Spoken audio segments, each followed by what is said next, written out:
Кубатбек Бороновдун тапшырмасы боюнча Транспорт жана жолдор министрлиги таш түшүп жабылып калган Дыйкан-Кара-Кече унаа жолунун 37-чакырымын тазалоо иштерин жүргүзүүдө. Көчкү Кара-Кече дарыясынын нугун бөгөп, электр зымдарын зыянга учуратып, аталган тилкедеги жолду жаап калган. Нарын облусунун Жумгал районунун Жаранды коргонуу комиссиясынын чечими менен аталган участкадан өтүүдө кооптуу абалга байланыштуу каттам убактылуу жабылды.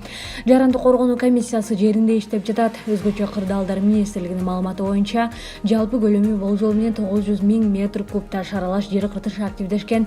Жер кыртышы унаа жолдун болжол менен 500-700 метр аралыгына сүрүлүп түшкөн. Жабыркагандар жок. Аталган тилкеге атайын эскертүү жол белгилери коюлуп, Кара-Кече көмүр ишканасынын жумушчуларына жана көмүр ташкан айдоочуларга түшүндүрүү иштери жүргүзүлдү. Жаңы жана профилин өзгөрткөн ооруканалардын даярдыгын, ошондой эле курулуш жана оңдоо иштеринин сапатын жеке көзөмөлгө алам. Бул туурасында Кубатбек Боронов республикалык ыкчам штабтын кезектеги жыйынында билдирди. Бизге берилген отчеттор боюнча бардыгы жакшы, чындыгында абал баяндамаларда көрсөтүлгөндөн башкачараак. Мен ар бир курулган жана профилин өзгөрткөн ооруканаларга барып, иш жүзүндө кандай иштер аткарылгандыгын көрүүнү ниеттенүүдөмүн. Көрсөтүлгөн медициналык мекемелерге биринчи кезекте оору күч алып турган мезгилде жетишпеген медициналык жабдуулар менен камсыздоо керек. Бул өпкөнү жасалма дем алдыруучу аппараттар, рентген аппараттар, компьютердик томография аппараттары, абаны айлантуучу жабдыктар, алардын сатылып алынышын жана медициналык мекемелер арасында туура бөлүштүрүшүн контролдоо зарыл, деди Кубатбек Боронов. Өкмөт башчы медициналык тез жардам борборлорун тез жардам унаалары менен камсыздоо маанилүүлүгүн белгиледи.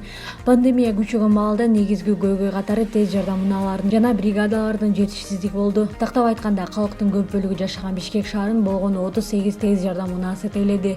Бул абдан аз. Июнь айына карата 20 жакын унааны жана мобилдик бригаданы коштук. Абал жакшырган жок.